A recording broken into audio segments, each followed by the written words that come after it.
Good evening. The Dolores County Broadcasting Network presents the DCTV 4-H Evening News Program for what is today? About the 13th of November, 2018. Camera people tonight are Dan and Sativa.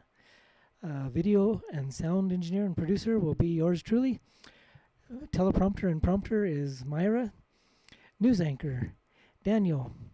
And meteorologist, Hannah. This is your news director, Eduardo. And now the news. Global warming effects conclude in these fires and said wildfire. Kristen Thornicki of the Potsdam Institute for Climate Impact Research in Germany. Multiple reasons explain the fire severity, but forest management wasn't one of them. University of Utah fire scientist Philip Dennison said Trump tweeted on Saturday, "There is no reason for these massive, deadly, and costly forest fires in California, except that forest management is so poor. Billions of dollars are given each year with so many lives lost, and because of gross mismanagement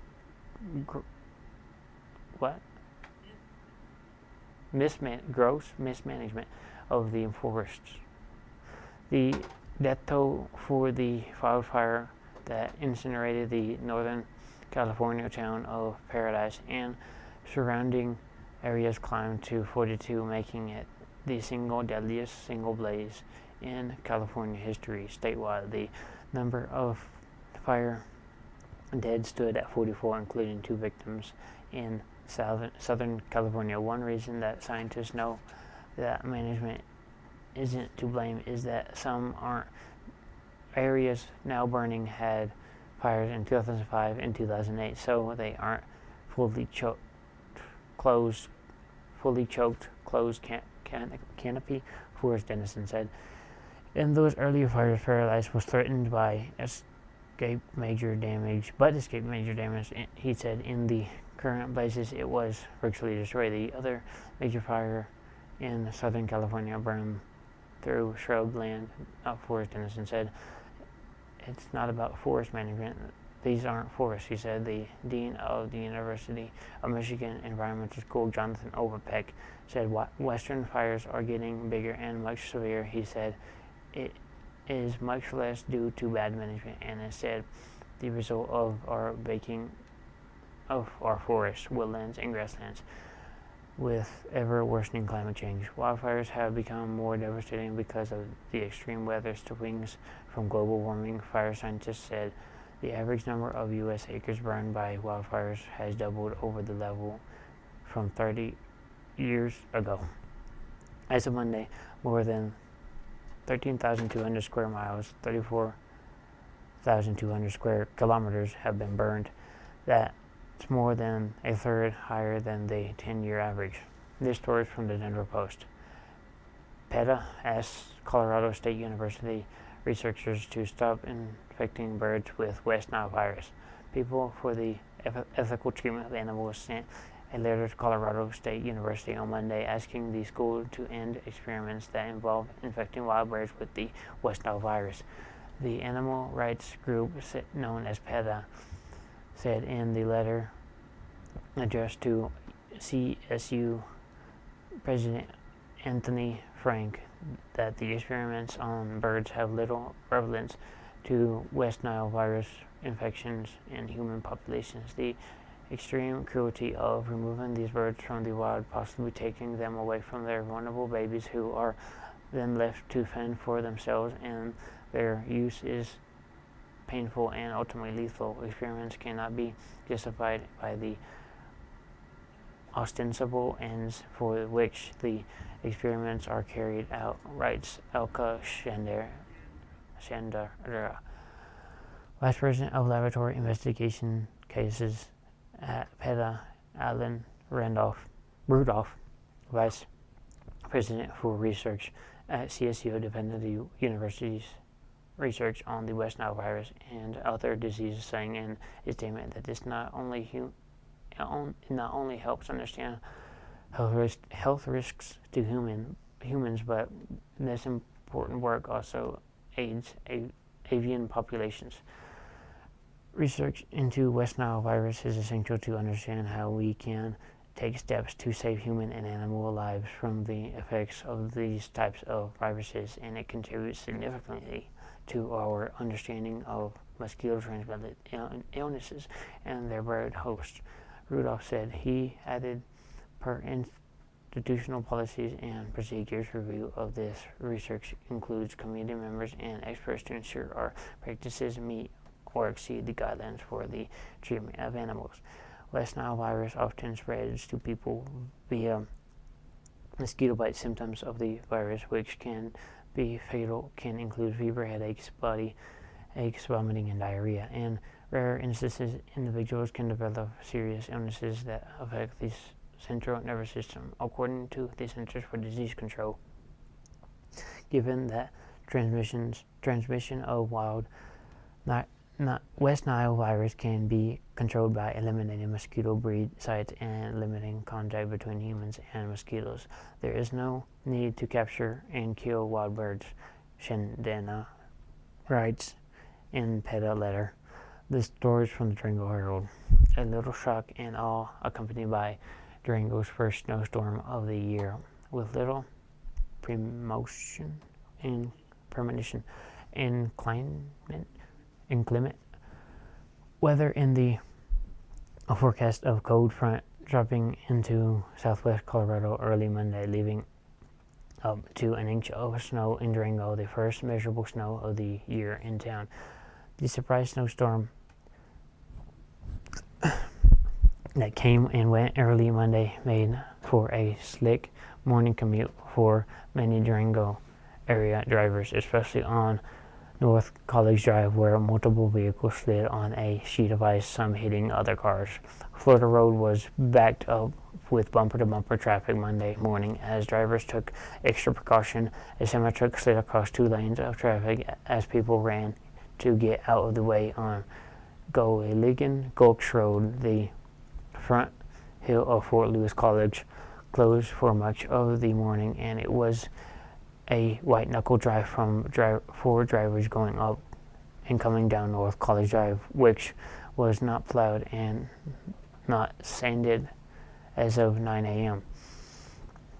Many cars slid into curbs, spun their tires, and crashed into other cars. We kind of got hit with this storm, said Lisa Swatton, spokeswoman of Colorado Department of Transportation. We didn't quite realize we were going to get the snowfall that we got. Swatton said CDOT crews mobilized as soon as it became apparent the light snowfall and freezing temperatures were going to create problems on the roads. We have crews assigned around the clock, she said. We were out there this morning. The slick conditions caused a semi-truck and passenger vehicle to spin off the road at Farmington Hill on U.S. Highway 550 south of Durango. It caused the road to be closed for about an hour, Schwartz said, but there were no reported injuries. As of 11 a.m., Swattons said the roads were improving. The region's ski mountains seem to have been stiffed by the storm. Purgatory Resort reported no new snow in the past 24 hours, and Wolf Creek Ski Area reported 3 inches of new snow. Well, when we are going to get some snow here in Duff Creek, where we really need it for our farmers can come on Weather Service and get us some. Next up is a daily quote from the internet.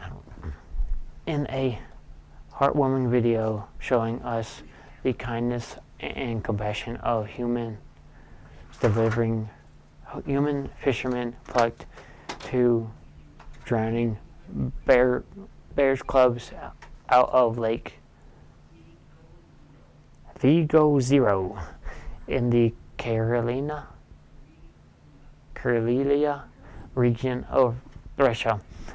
The film shows the amazing trust the 2 babies placed in the tourists as they clung to the side of the fishing boat. According to the Daily Mail, the cubs may have lost their sight of their mother as they crossed the lake and weren't able to swim the distance needed to get to the other side. The frightened little ones were sinking and would have surely drowned without the intervention of the kind of tourists. Their eyes and expressions of fear showed on their tiny faces. They had swum across the lake with their mother, stated Russian Lucan, a tourist from Moscow, but she overestimated her strength and swam away. The cubs began to sink. We picked them up and dragged them to the island to which their mother had swum. Knowing they were taking a chance rescuing the cubs, because who would know the reaction of a mother bear if she couldn't understand the tourists were trying to save the babies, along with the cubs still being dangerous. But despite their razor-sharp clubs, the men spoke softly to the cubs, encouraging them to just hold on to the side of the boat. Take a reel, little one. Take a rest. Take a reel. Take a rest, little one. Take a rest. Hold on. Hold on. But what if he bites us? One man said. No, he won't, replied the second man. He just clinging on for his life. Hold on, hold on. Look, he uses his paw to hold. Need to help him to hold his bum, the man decided. The fisherman placed a net under the rear end of the club to help keep a hold on the side of the boat, and even though they admitted the babies weren't quite heavy, the man finally reached the other side of the lake. Once they arrived, the exhausted rescuers struggled to lift the babies using the netting and help the weak little ones to the edge of the forest, hoping their mother would find them, which she did.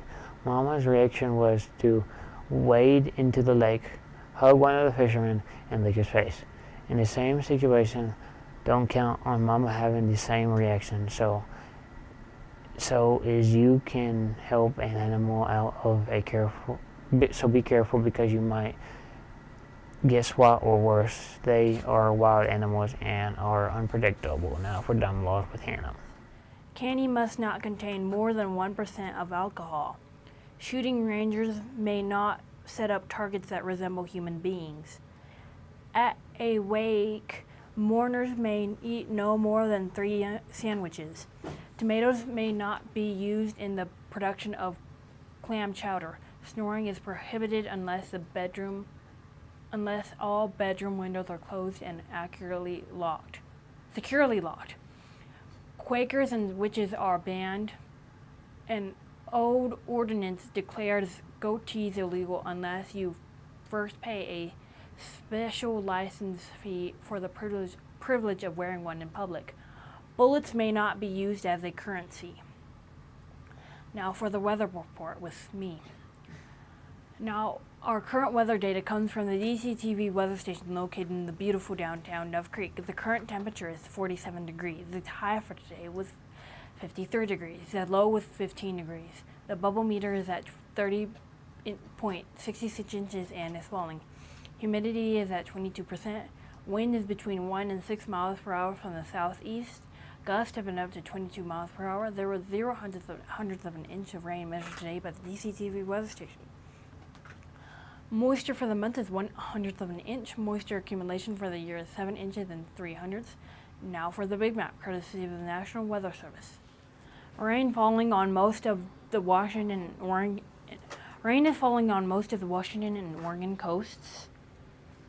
Rain mixed with snow begins in Washington and ends in Idaho. Most of the rest in Pacific Northwest of the country is clear.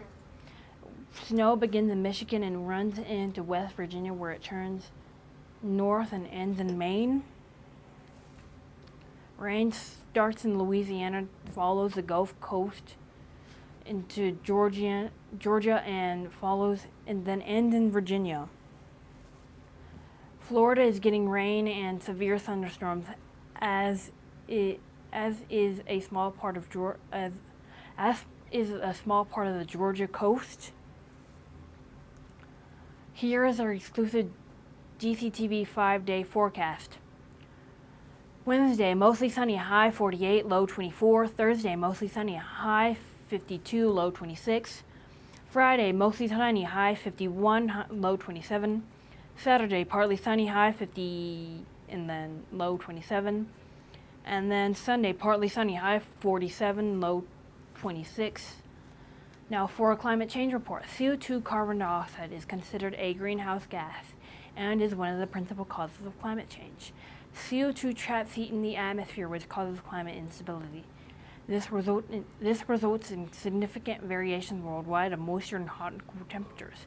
But the general climate trend is that the planet is slowly warming. Therefore, it is important that we report the CO2 weekly change.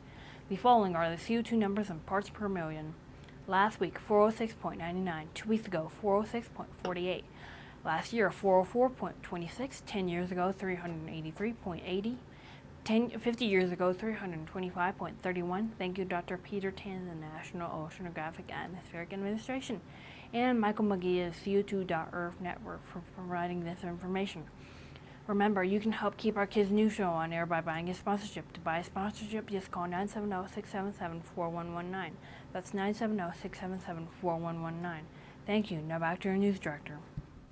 And that's the end of today's DCTV 4-H news program. This is your news director, Edward. Good night, and thank you for watching.